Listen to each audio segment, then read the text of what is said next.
First టైమా? అవును, మీకెలా తెలిసిపోయిందండి? అంటే మా బామ్మ చెప్పింది. శోభనం గదిలో అనుభవం మగాడైతే మామిడి పండు పిసుక్కొని తింటాడు, అదే లేనివాడైతే మీలా ఇలా అరటిపండు ఓపిగ్గా ఒలుచుకొని తింటాడు అని.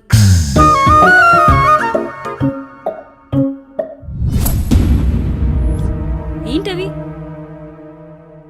అవేంటో తెలీదా? ఫ్రెండ్స్కి పెళ్ళని చెప్తే హ్యాపీ బర్త్డే అనుకొని బెలూన్స్ ఇచ్చారు, ఫీల్ అవుతారు కదా అని 4 అక్కడ కట్టాను.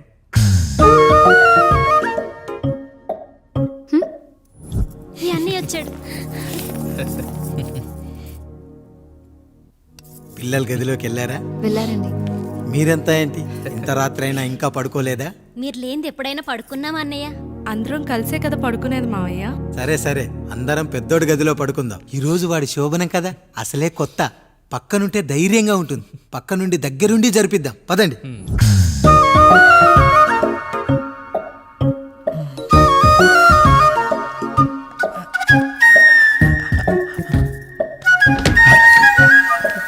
కానివ్వండి రా, కానివ్వండి. మీరేం మావయ్య ఇక్కడ పడుకుంటున్నారు? అదేంటమ్మా పెద్దోడా, చెప్పలేదా? మేమంతా కలిసే పడుకుంటామమ్మా, నువ్వు మాతో పాటే. అవును భార్గవి. మీరు ఊరుకోండి. మీరు ఇక్కడ పడుకోవడం నాకు ఇష్టం లేదు మావయ్య.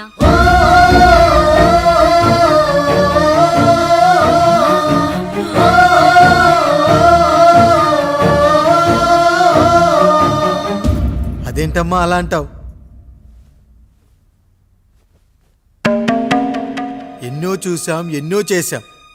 దుక్కి దున్ని కోత కోయకుండానే ఈ విత్తనాలన్నీ మొలకొచ్చాయంటావా తల్లి? అవన్నీ నాకు తెలియదు మావయ్య. మర్యాదగా బయటికి వెళ్ళండి.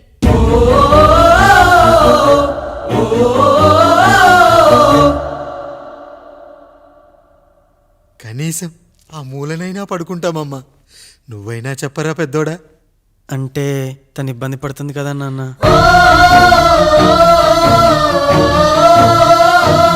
నువ్వు కూడా ఏంట్రా? పిల్లలేదో ఆశపడుతున్నారమ్మా, ఒక్కసారి ఆలోచించమ్మా.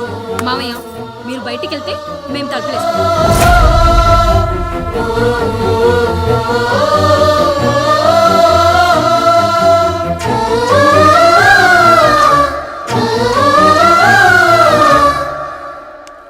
వేసుకోండి అమ్మా, వేసుకోండి, తలుపులు వేసుకోండి.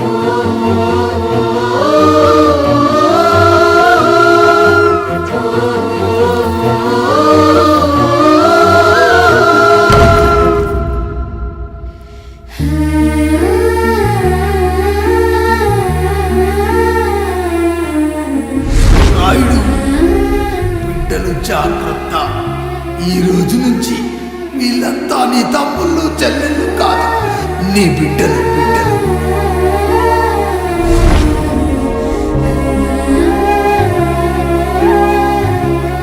జానకి, ఏమండి? సావిత్రి, ఏమండి? లక్ష్మి, ఏమండి? మన గదిలోకి పదండి. ఇక నుంచి ఎవరి పిల్లలతో వాళ్ళ గదిలోనే పడుకోవాలి. ఇది ఈ రోజు నుంచి ఈ వంశానికి రాస్తున్న కొత్త శాసనం. అయ్యా అలా అరకండి అయ్యా, మీరు లేకుండా మేము ఎప్పుడైనా విడిగా పడుకున్నాము. అంతా కలిసే కదయ్యా పంచుకున్నాం. వెళ్ళరా వెళ్ళు, నీకు భార్య ఉంది, నీకు పడగది ఉంది. వేసుకోండి రా, మీరు వేసుకోండి, తలుపులు వేసుకోండి. మీరు కూడా ఏంటండి పిల్లలేదు? చిన్న పిల్లల వాళ్ళని ఉయ్యాల్లో ఆడించేటప్పుడు పక్కనే ఈ నాన్న కావాలి, బడికెళ్ళేటప్పుడు పక్కనే ఈ నాన్న కావాలి, గుడికెళ్ళేటప్పుడు కూడా పక్కనే ఈ నాన్న కావాలి. కానీ శోభనం గదిలో మాత్రం పక్కనే ఉంటానంటే బరువయ్యాను జానకి, బరువయ్యాను.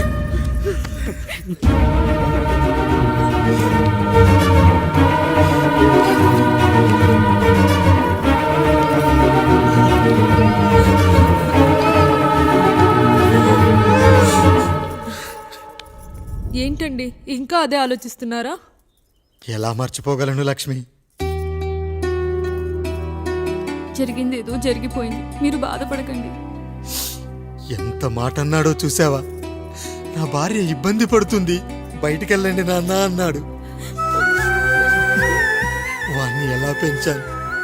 చదువుకుంటే పై చదువులకు వాడు వేరే ఊరు వెళ్లాల్సి వస్తుందని చదివే మాన్పించేశాను. జ్వరం వస్తే ఆ మాత్రలు చేదుగా ఉంటాయని నేనే మింగాను. నోరు తెరిచి అమ్మ కావాలన్నప్పుడల్లా ఎంతమంది అమ్మల్నిచ్చాను. నాన్న అన్న ప్రతిసారి నాన్నల్ని ఇవ్వలేకపోయానని వాడికి నా మీద కోపమో ఏమో జానకి. నిజమేనండి, మనమంతా ఇలా లేమే. మన కుటుంబానికి దిష్టి తగిలింది. మా నాన్న మరణంతో ఆస్తిపోయి తమ్ముళ్ళతో నడి రోడ్డున పడ్డప్పుడు ఇలాంటి కష్టాన్ని మొదటిసారి అనుభవించాను. అయ్యా, దేవుడిచ్చిన ప్రసాదం అనుకుని నలుగురిని కన్నాను. ముగ్గురికి పెళ్లి చేయగలిగానయ్యా. ఈ ఊరు ఏమిచ్చినా మీరు తీసుకుంటారు కదయ్యా. ఇది మిగిలిపోయింది, తమరే ఏదో ఒకటి చెయ్యండి అయ్యా. అయ్యా,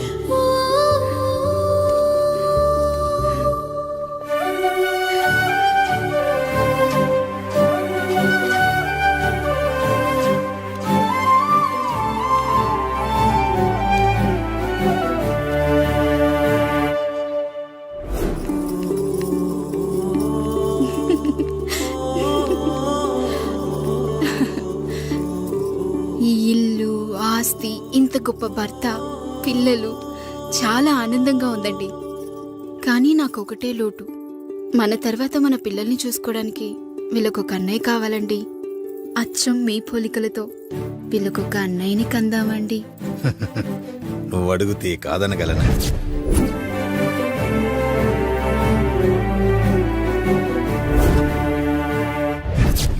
నానా రాయుడెక్కడా? ఇప్పుడే వస్తున్నాను నాన్న.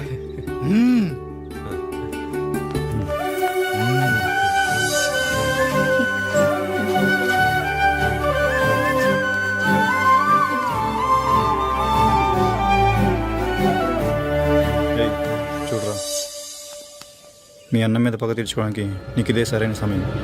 పర్లేదంటావా? ఏం పర్వాలేదు. అయ్యా, ఎరా రంగా, ఏం కావాలో అడగరా. నీకంటూ ఏమి ఇవ్వలేదు, నువ్వు ఏమి అడగలేదు. చెప్పరా. మా అన్నకు నాకు పడట్లేదయ్యా. తోడ పుట్టినవాడని చాలా సహించాను. అడ్డమైన దానాలు చేసి ఆస్తి మొత్తం పోగొట్టాడు. ఇప్పుడేం కావాలరా?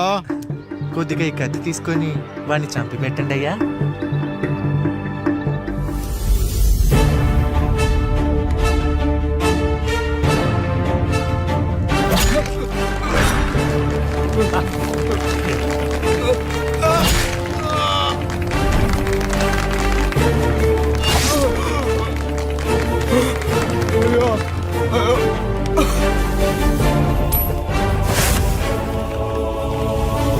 నాయుడు, అన్యాయంగా మా నాన్నని చంపేశావు. గుర్తుంచుకో, ఈ నాయుడి కొడుకు నీ కుటుంబం పాలిట సైనికుడిగా మారబోతున్నాడు. నిన్ను, నీ కొడుకుని, ఆడికి పుట్టబోయే కొడుకుని అందరినీ లేపేస్తా.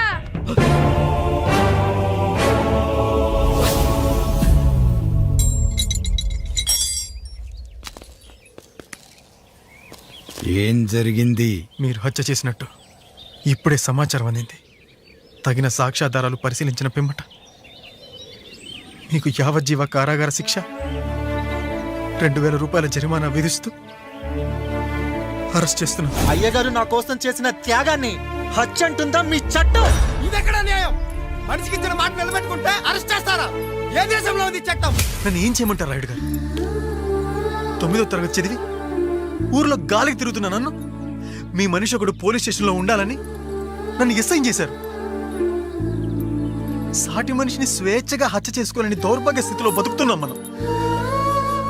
మీరు చేసిన ఈ గొప్ప పనిని అర్థం చేసుకునే సంస్కారం, విజ్ఞత, విజ్ఞానం మాకు లేవు సార్, మాకు లేవు.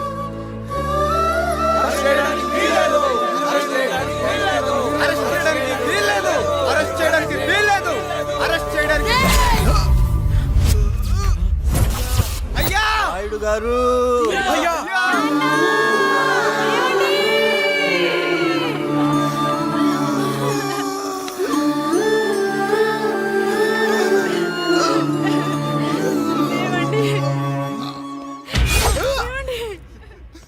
నొప్పిగా ఉందిరా.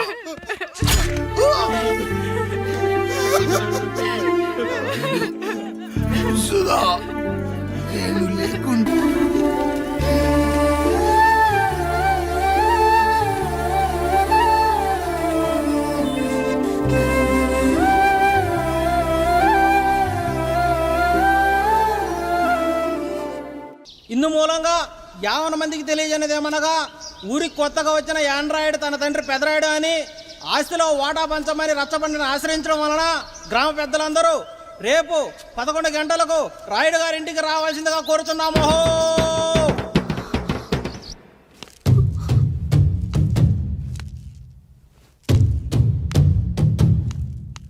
ఎందుకొచ్చారు? తన తాత పాపారాయుడు గారు ఆస్తి తనకు కూడా కావాలంటూ పంచాయతీలో ఫిర్యాదు చేశాడయ్యా.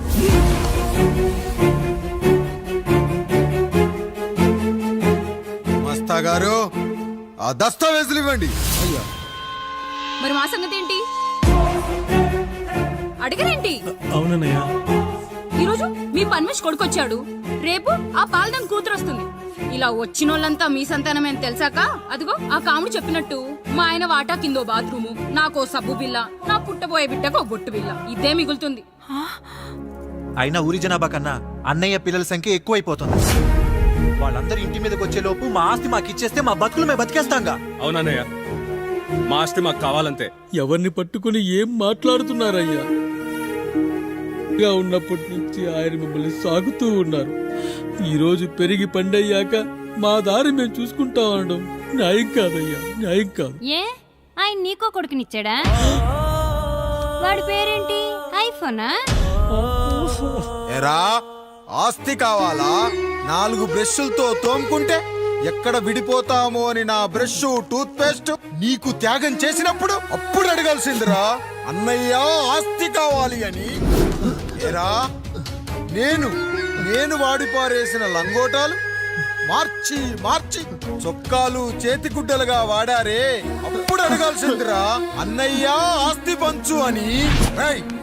నువ్వు 6 నెలల పసికందుగా ఉన్నప్పుడు పాల కోసం ఏడుస్తుంటే నిన్ను తీసుకెళ్లి పశువుల దొడ్లో కట్టేశానే, అప్పుడు అడగాల్సిందిరా, అన్నయ్య నాకు ఆస్తి కావాలి. మా తండ్రి గారు పాపారాయుడు పోలికలు నాకు, నా పోలికలు ఆండ్రాయిడ్కి. అసలు మా కుటుంబంలో ఏ పోలికలు లేని మీకు ఎందుకు ఇవ్వాలరా ఆస్తి?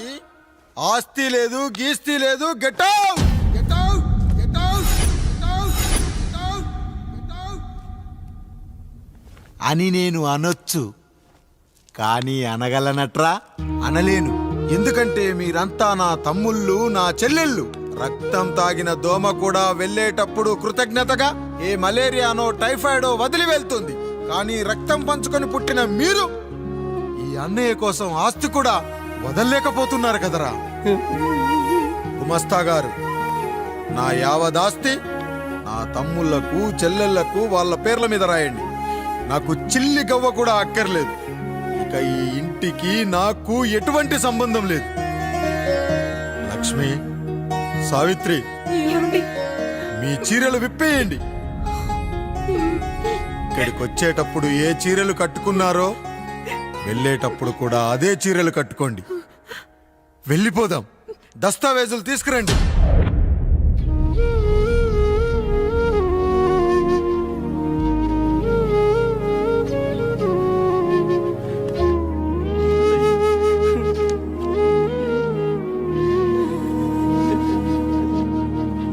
ఇక ఈ ఇంట్లో నా పేరు వినపడితే నా తమ్ముళ్ళు, చెల్లెళ్ళు బాధపడతారయ్యా. ఈ ఇంట్లోనే కాదు, ఈ దస్తావేజులో కూడా నా పేరు ఉండకూడదు. నేను ఇక్కడ సంతకం పెట్టి వీళ్ళ మనసు నొప్పించలేను. అయ్యా, మొత్తం వదిలేసి మీరెలా బతుకుతారయ్యా? ఎండకు నీడలా, వర్షానికి గొడుగులా నన్ను ఇన్నాళ్ళు కాపాడింది. కష్టాల్లో, సుఖాల్లో నాకు తోడుగా నిలిచింది. నా నిజమైన ఆస్తిని, కుటుంబ గౌరవాన్ని కాపాడింది. ఇదేరా నా ఆస్తి, అంతస్తు. ఇదే మా నాన్నగారిచ్చిన లంగోట. బంగారం లాంటి తమ్ముళ్ళే లేనప్పుడు నాకు మాత్రం ఈ బట్టలెందుకురా? వెతికిన దొరకదే రూపం, అరి పిలిచిన పలకదే ప్రాణం.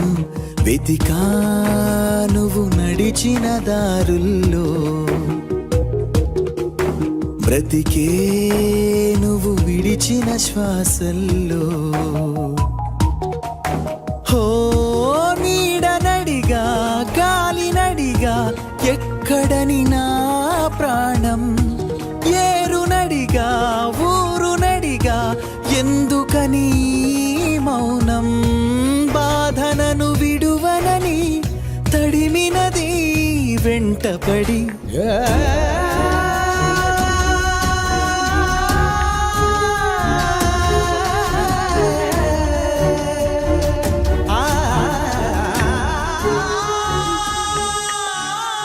ఏమండి, పప్పులో మీ చెమట పడుతుందండి. ఇడ్లీలో 2 చెంచాల ఉప్పు తగ్గించు లక్ష్మి. ఎలాగో మనం పేదోళ్ళమే కదా, కనీసం ఉప్పు ఖర్చైనా తగ్గుతుందనుకో.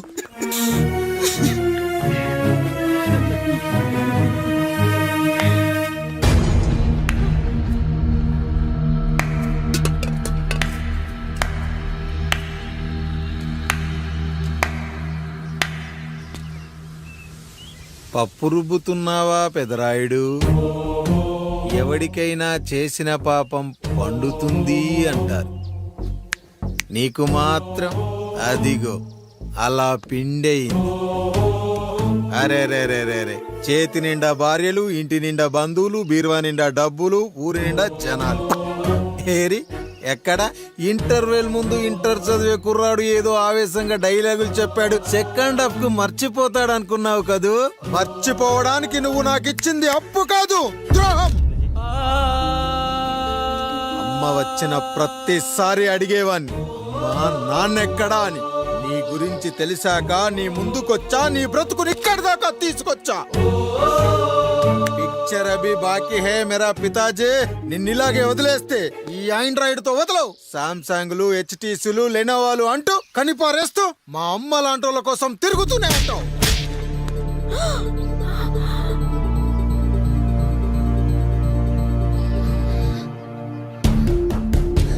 అమ్మా అమ్మా, ఛీ, నన్ను అలా పిలవకురా. ఎవరిని పట్టుకొని ఎన్ని మాటలు అంటున్నావురా? రాయికి వరమిచ్చిన రాముడు దేవుడైతే, ద్రౌపదికి చీరిచ్చిన కృష్ణుడు దేవుడైతే, నాకు బిడ్డనిచ్చిన ఆయన కూడా దేవుడేరా. ఏంటి, ఇలానే వదిలేస్తే బిడ్డల్ని కంటూ వెళ్తాడా? అసలు ఆయన కంటూ సొంతంగా ఒక్క బిడ్డ కూడా లేడు.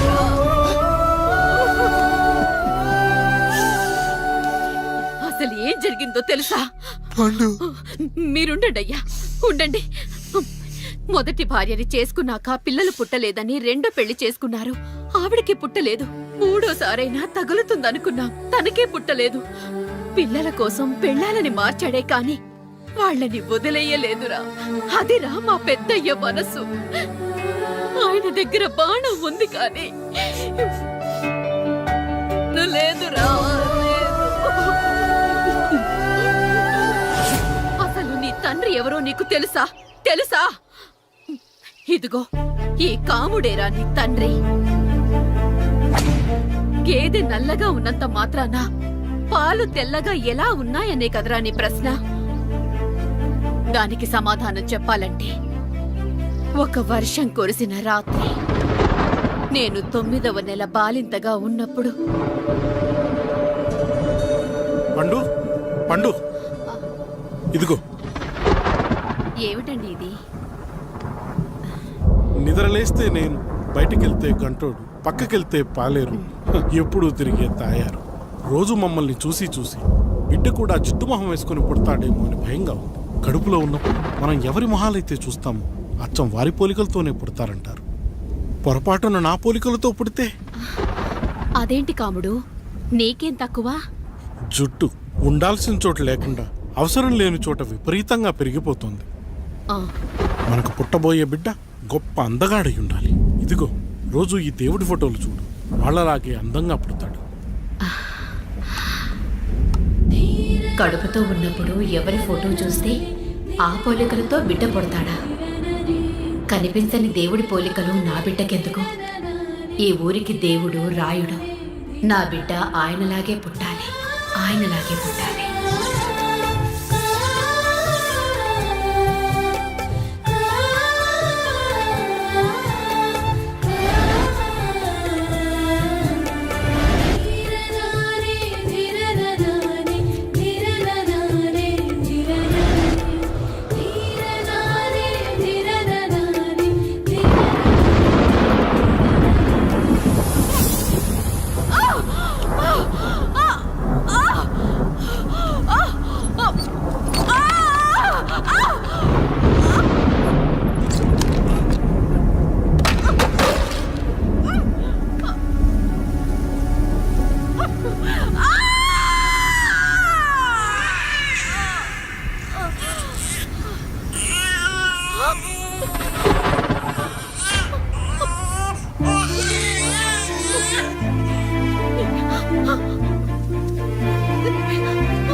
పండు ఇలా వచ్చావు?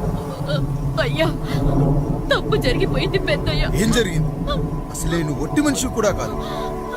ఒక్కసారి ఇటు చూడండి అయ్యా.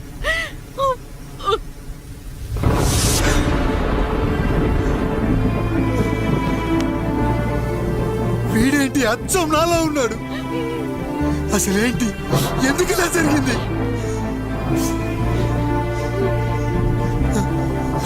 నువ్వు ఎప్పుడైనా చీకట్లో పంపు సైడ్ దగ్గరికి వచ్చావా?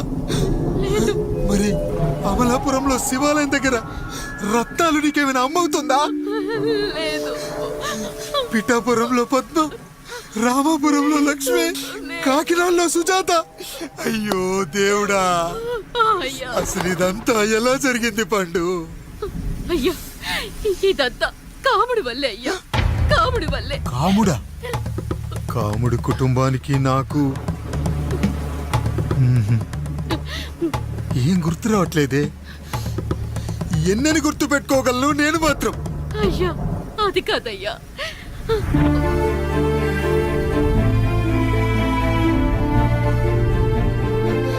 అలా రోజు మీ ఫోటో చూసి చూసి అచ్చం మీలాగే పుట్టాడు. అయ్యో, నా పోలికతో బిడ్డ కావాలనుకోవడం ఏంటి పండు? నువ్విలా చేయడం ఏంటి పండు? పోలికల కోసం ఫోటోలు ఎందుకు చూసావు పండు? అందుకే కదయ్యా ముందు ఆ డైలాగ్ చెప్పాను, తప్పు జరిగిందని. ఇప్పుడు ఏం చెయ్యాలయ్యా? స్వచ్ఛమైన మన ప్రేమను ఈ పాడులోకం అర్థం చేసుకోదు. కనీసం మీ ఇద్దరి జీవితం బాగున్నా ఆనందపడేవాడి. వీణ్ణి కడుంచొద్దు పండు, బయటికి పంపించు. బయటికి పంపించి బాగా చదివించు, గొప్పవాణ్ణి చెయ్యి. వీడికి అయ్యే ఖర్చంతా నేనే భరిస్తా. అవసరమైతే ఆ డబ్బు కాముడి జీతంలో వచ్చేద్దాం. అయ్యా వెళ్లే ముందు వీడికొక పేరు పెట్టండి అయ్యా. వీడు ఇంకో రాయుడు, అంటే ఇంగ్లీష్లో అండ్ రాయుడు, అండ్ రాయుడు.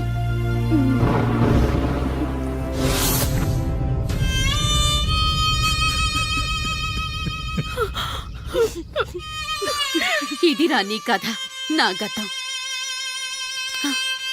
నిన్ను చదివించడం కోసం ఆయన మీ నాన్న జీతంలోంచి నెలకి 3,000, 4,000 కోసేసిచ్చేవారు. అప్పుడు ఆయన పడిన బాధ పగవాడు కూడా పడకూడదు. చూసేవారా, దేవుడు లాంటి పెద్దయ్యని అనవసరంగా అనుమానించడం ఎంత పెద్ద తప్పు చేసావో అర్థమైందా? ఒకడు నిమ్మకాయ పెట్టి పసుపు వేసి ఉప్పు కలిపి పులిహోర చేయొచ్చు, కానీ ఆ పులిహోర ఎప్పటికీ దేవుడి ప్రసాదం. నువ్వు ఆ దేవుడి ప్రసాదం. ఇక ఆయనే మీ నాన్న. చూసావా అమ్మా, ఈ రోజు నుంచి నాకు 3 అమ్మలు, 2 నాన్నలు. నీకు మాత్రం ఒక్కడే భర్త, నాన్నకు మాత్రం ఒక్కటే భార్య. మా నాయనే. అయ్యా, బిడ్డను ఒక్కసారి ఎత్తుకొని తిప్పండి అయ్యా. బాబు, నాన్న,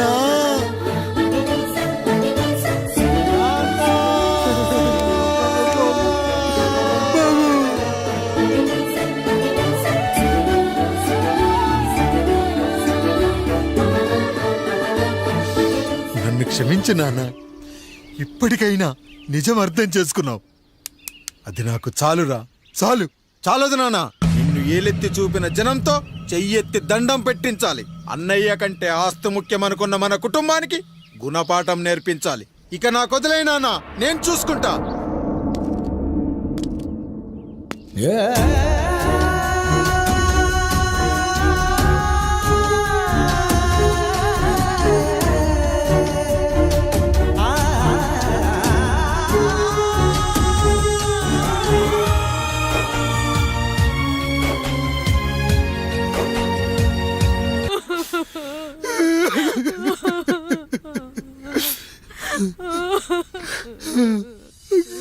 భార్య పోయింది, తమ్ముళ్ళు వద్దనుకున్నారు. కుటుంబం, ఊరు, ఆస్తి ఇప్పుడు ఏదీ లేదు. ఇక నేను ఎవరి కోసం బతకాలి? ఏ కరెంటు నా భార్యను పొట్టన పెట్టుకుందో అదే కరెంటు నా చావును కోరుకుంటుందో. నా చావుతో అయినా నా తమ్ముళ్ళు, నా జనం నన్ను అర్థం చేసుకోగలిగితే చాలు. ఉంటాను, ఉంటాను.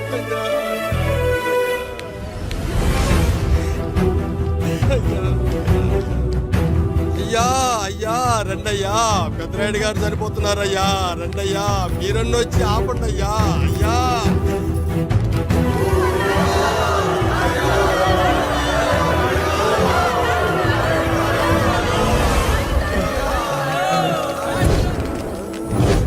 పిల్లలారా, నా బిడ్డల్లారా, నా జీవితం మీకే అంకితం.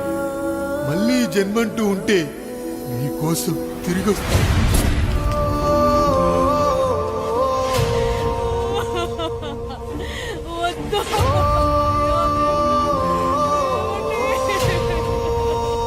వద్దయ్యా, వద్దు, వద్దయ్యా, వద్దయ్యా.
ఎవడొస్తాడు?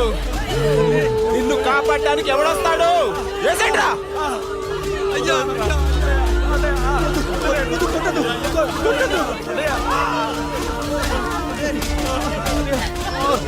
కష్టం వస్తే ఒక్కసారి నాన్న అని పిలవరా, ఆ సమాధిలోంచైనా లేచొస్తా.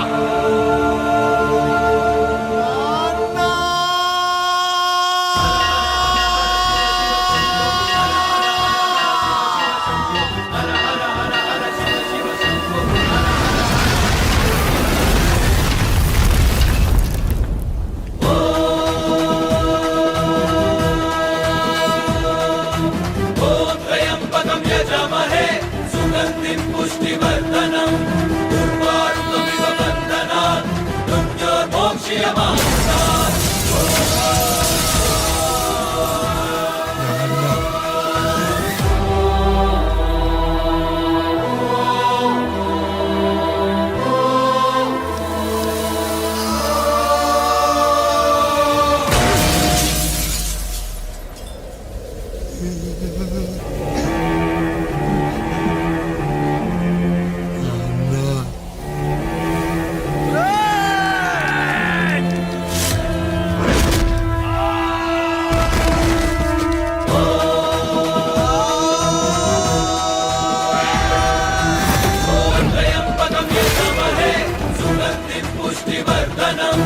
దుర్వారుకమివ బంధనా మృత్యోర్మోక్ష్యమాప్నోతి